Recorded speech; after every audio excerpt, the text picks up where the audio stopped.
Welcome back to Dial Models. So in this video I'm going to be finishing off the Hasegawa Lancia 037.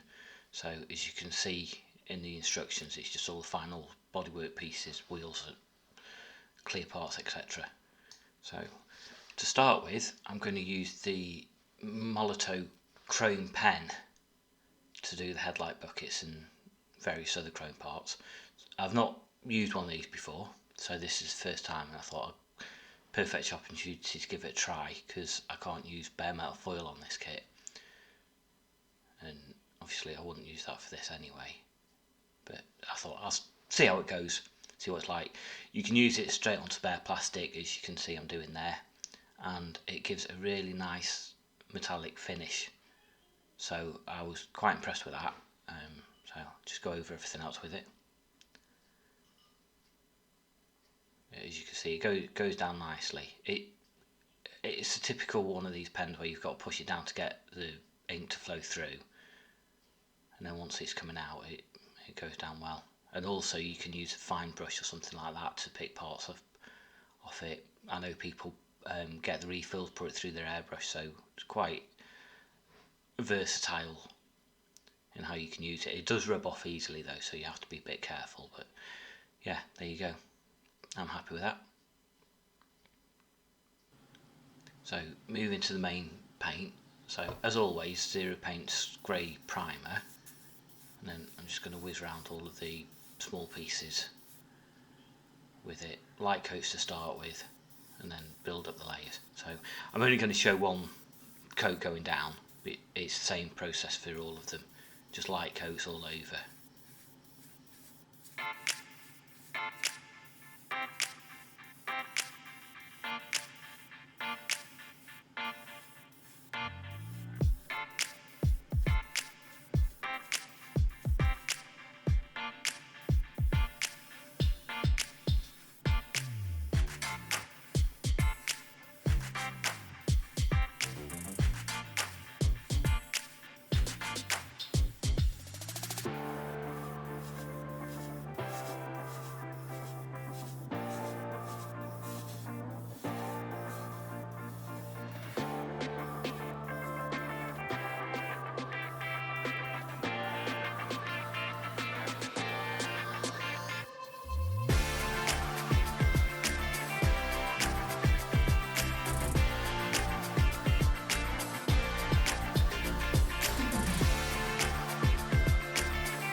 So now the primer's all done, moving on to the semi-gloss black.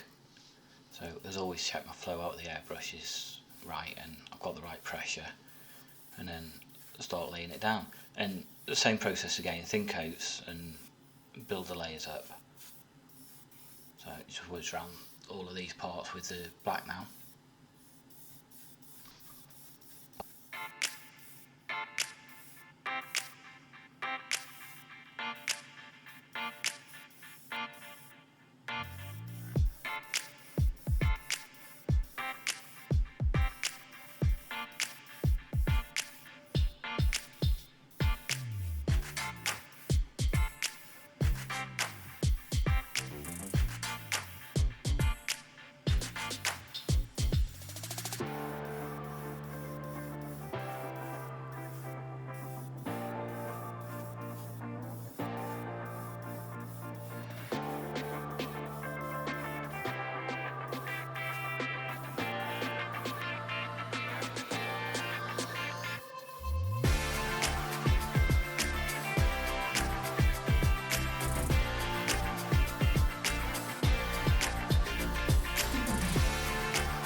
So for the wheels, I'm going to use Alclad's dull aluminium.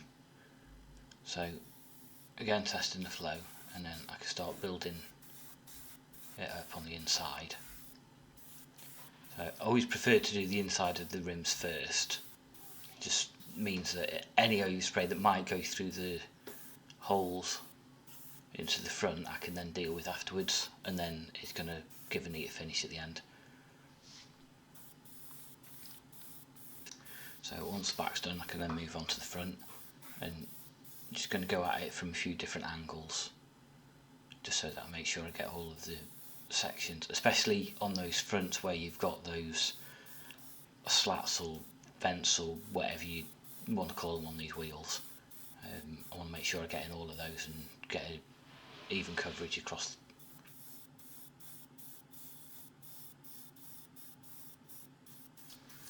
So once I've got that base colour down, I need to look at the rear wheels, because they've actually got a lip around them that's like a polished metal. So I actually picked up one of these circle cutters at the Telford show last year. So I've been trying it out on various things, but I'll give you a quick demonstration as to how it works. And it's not the easiest thing to actually set up and align, but once you've got your measurement right, then it's as quick as that to just spin round and create your circle, and then it gives you a perfect circle. If I can pick it up, then it goes in the centre, and as you can see, it's a perfect diameter, and it does take a little bit of adjustment to get the circle exactly right. So there was a couple of attempts before that to actually get it where I wanted to be. So now I'm going to use Alclad's polished aluminium, and then I can go around the trim on this.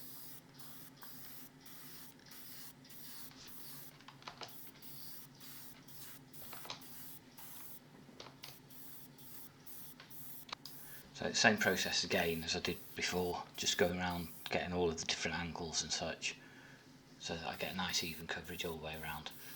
And you might notice I left the area where the rivets are, and that was actually an oversight, because that shouldn't have been painted with that paint. So I ended up going over it again to correct that, because it should only be that outer lip that's chrome.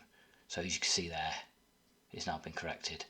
So pick up some LP1 gloss black from the new Tamiya Blacker range, use a little bit of Mysticolor leveling thinner with it, and then using a fine brush I can pick out some of the details.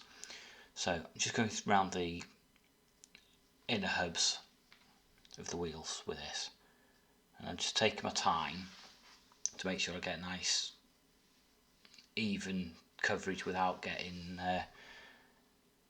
going over. So this one's a little bit slow, but the rest of them are speed up, which I don't go on camera for. But I'm just taking my time, making sure I go up to the line but not go over it. And patience is key with things like this to get a neat finish. So I just thought I'd show that just to give you an idea as to how I pick out the details and things.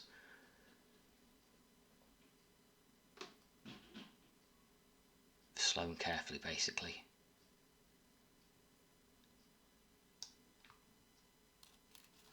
So I'm nearly there with this one.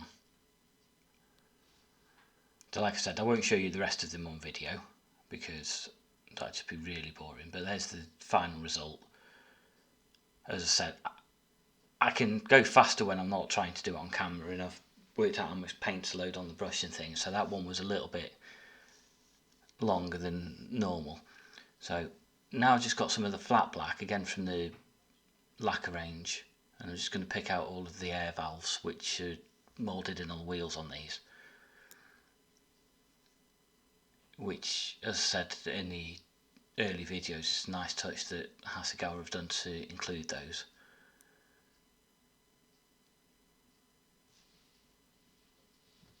Sorry for the focus on there, it's picking up my thumb instead of the wheel.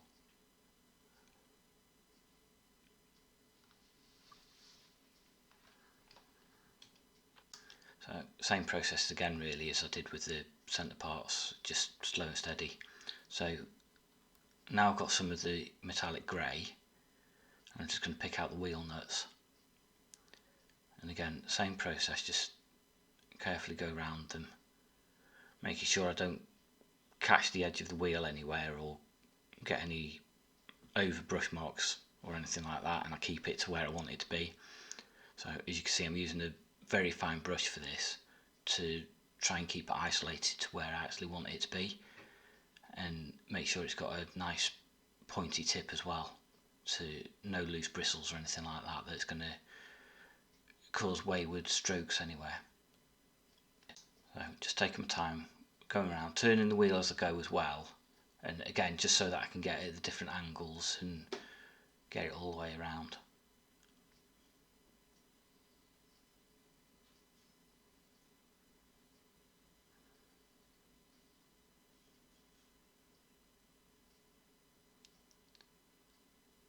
So that's the last one for that wheel. So I'll do the rest off camera because you don't need to see it loads of times. So next thing I was going to do, get some of the silver paint. So all of these paints I'm doing a little bit of the self-leveling thinner on to help them flow a little bit easier off the brush and not be too thick and gloopy. Got a little bit too much on the edge there, which is what I was saying to try and be careful of, so clean it off while it's still wet, and then just very carefully going around all of the bolt heads on these parts. So they're very small, but it notices on the end result of the model that they will be visible, and it just things like this make a little bit of a difference, I think, so it's worth doing. I'll do the same on the rear panel as well, which again I'll do off camera.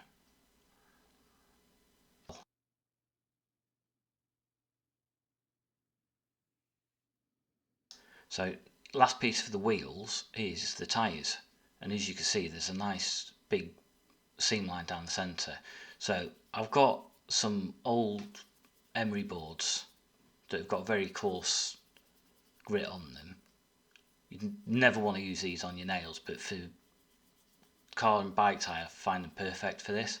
So as you can see it's taken it off nicely, so I can just whiz round and get that seam line gone. And it also gives a bit of a worn look to the tyre, so it actually looks used rather than brand new and shiny.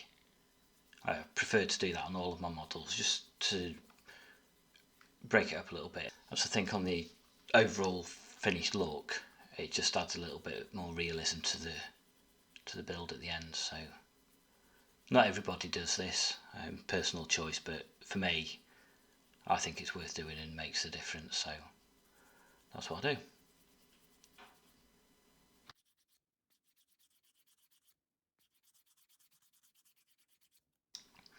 So just have a quick look now, just checking to see if I've missed any areas, and there's a little bit more to do, but you can see the bulk of the seam line's gone.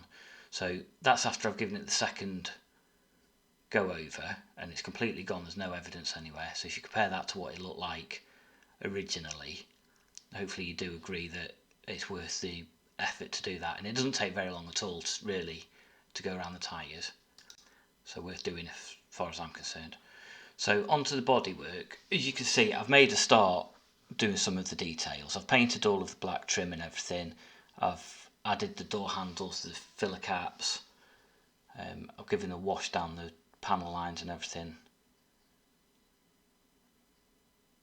picked out the washer jets, I've attached the grill, the mesh and various bits there. So obviously I've done this off camera, I've done the hinges as well for the bonnet and boot areas. And then on the back the mud guards, which are a little bit fiddly, and obviously the number plate and everything on the back there with the rear lights are all done. So as I said, did all of that off camera and then just show the final fitting of things. So rear window needs to go in, and it's just a butt fit on there. There's no actual connection points or anything like that to go on there. So using my Bolsmith Gold super glue, because it doesn't react with the clear part, and then I just run a small bead all the way around to give it something to attach to. So just go around all of that. I don't want loads of glue, I don't want it oozing out, I don't want to make a mess of the clear part, so I'm controlling the amount with a cocktail stick, and as you can see just putting a very small amount down. It just needs enough for it to grip and not move around and to stay where you want it. So a little bit on the sides there. Again, I'm not going all the way around, just enough just to hold it in place. And then tuck that under the rear arches, which is a little bit fiddly. And then that just sits in place. So I could put that to the side for a minute and let that glue dry. So once that was done, I've moved on and I've done the front windscreen as well. It was exactly the same process. So again, I've done that off camera. So now I can attach the wipers. So there's only one locating point, which is the hole there, and I don't want to put any glue on the windscreen. So I'm just going to put a tiny little bit of glue with a cocktail stick in the hole.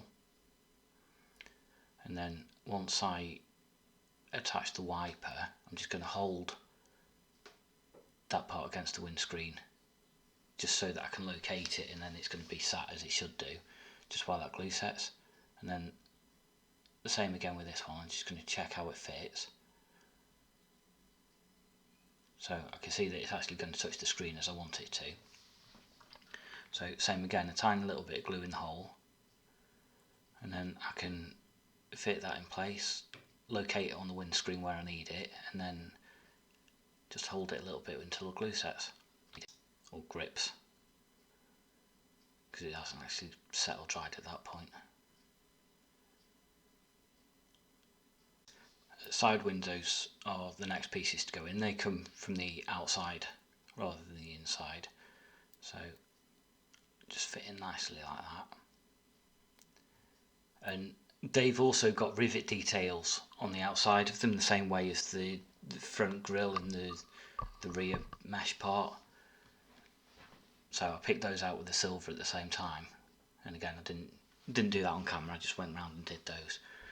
Same process on this as I did with the back windscreen, just a tiny amount of glue in the corners and things, and then carefully position that so I don't get any drag marks or anything like that, any glue on this clear part. You just hold that a little bit, and then same for the back window, just put a little bit of their super glue in the corners. It's just enough for it to hold the clear part in place. Again, it doesn't need much. I find this is a neater way of gluing windscreens in than using the clear canopy glues or PVA or anything like that, and it's also gives you a stronger joint as well, so it's a win-win as far as I'm concerned. I used to use the clear glues, but like I said, I didn't think that it was as strong as a super glue, so now that I've got this one I might as well use it. So that's the second rear window in, and then don't want to drop it at this point, and then I can do the final side window for the front with the passenger window, this one.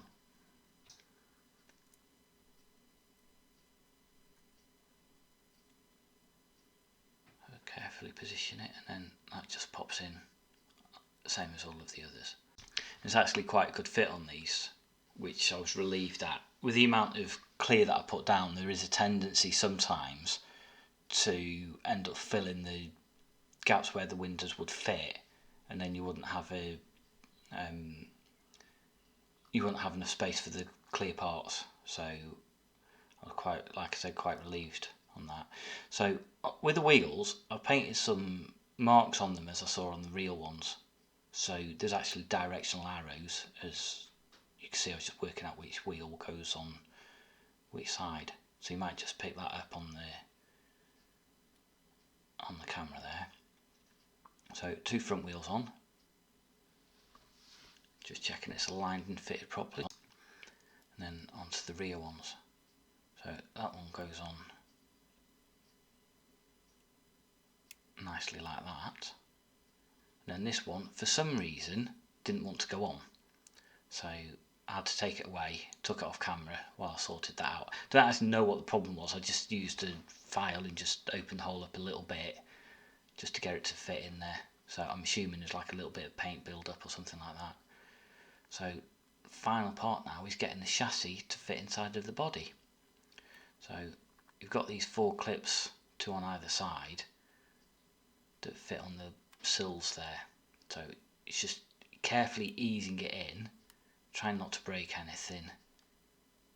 You've got to stretch the body out a little bit to get that, and then it should just clip into place. So again, with the paint build up in there, just got to be careful that you don't damage anything. And if needs be, you might need to open the holes up a little bit with a knife or something like that. So it takes a little bit of finessing to get it in, but as you can see, get there in the end.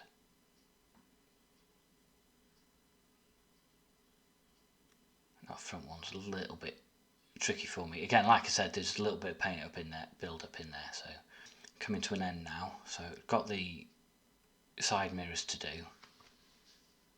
So just checking which one fits on the right side. So it's not that one, it's this one I want. And another reason for test fitting things before you actually put any glue in place is making sure that you get the right part in the right location. So just tap that in the super glue, which is just off camera, just to get a little bit on the pin there, rather than using the cocktail stick to put into the hole. So it's not necessarily the best way of doing it, because if you slip and move, then you can get super glue everywhere. But the same applies if you use a cocktail stick, so it's just a different way of doing it, really. So then I can put the lights in and make the front end look complete. So a little bit of super glue in the two holes, and they've got locating pins. So as you can see there, one hole is bigger than the other, so that it can only go one way up.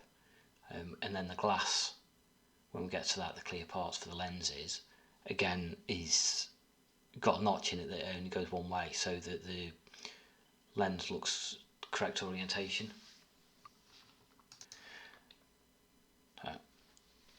Go around all four of these, and as you can see, the chrome's holding up reasonably well from that pen that I used, and I can handle it. It's not coming off too much as I'm pushing it in and handling them and touching them, so that's good. But as I said, you can get a paintbrush or something and pick little bits of it up and do touch-ups and things if I needed to anyway, or if it's really bad, just use the pen. The final one of these to go in.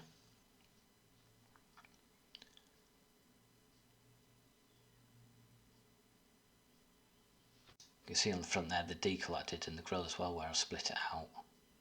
And it just makes a little bit of a difference being able to have that separate like that and over the grill but under the clear coat. So now to do the indicators.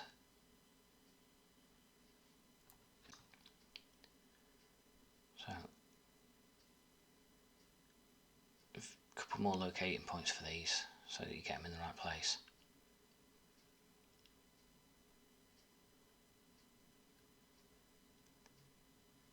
This is where I want it to go. No go get there in the end. So I'm just going to put that to one side now and let the glue dry before moving on to the next part, which will be the clear lenses.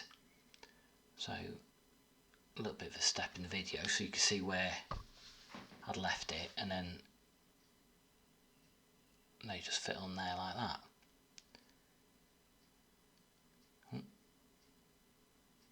Somewhere like that. There you go. And same again on this side. And there's a dip in there, as you can see, and then there's a locator pin on the clear part as well that fits into that to help you align it and get it where it should be.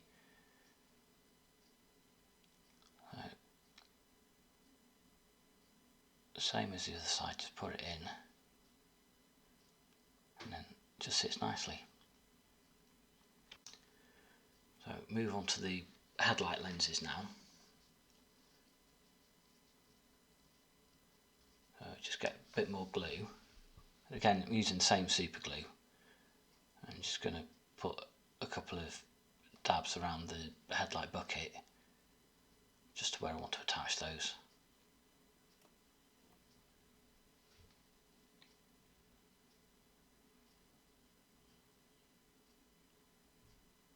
And if I can pick it up, it doesn't want to cooperate with me today. And then that fits there like that. And as you can see, the lenses have got some moulding to them, as the real ones would have, so they are done so that they can only go a certain way so that they line up as the real ones would do. And it really does not want to go in for me on this one for some reason, but get there in the end. And then just go around and do all of the others in the same way with hopefully less aggro.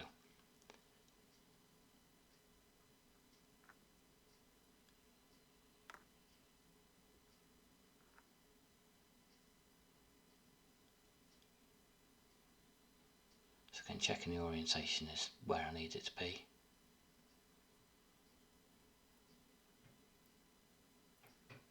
No, that one doesn't want to play ball either. It wants to go all over the place, everywhere but where I need it to be. I just went off camera a little bit so I could actually see a bit better.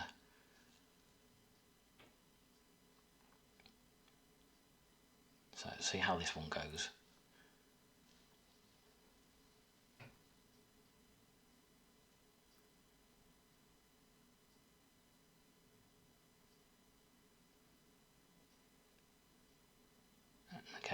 they don't want to be picked up. They just do not want to cooperate, these things.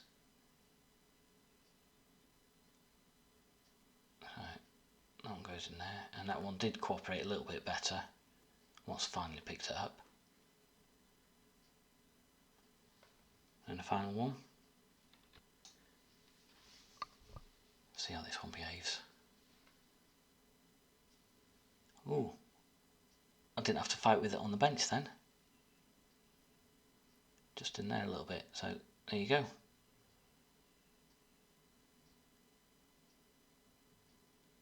Yeah, we'll get there eventually. I don't know what was going on with those pieces. Sometimes it happens. So now I can do the side indicators, which are tiny fiddly little things.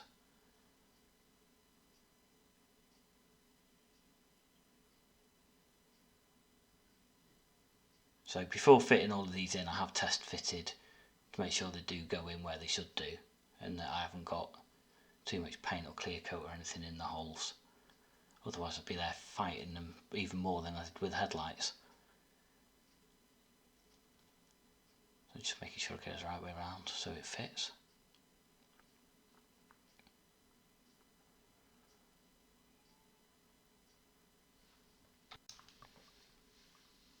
So now I'm going to pick it up with the tweezers, and then I can push that into place. So that's the final piece I'm going to do on this video. It's practically finished. The only thing that I've not done is the roof aerial. Everything else is finished now on there. So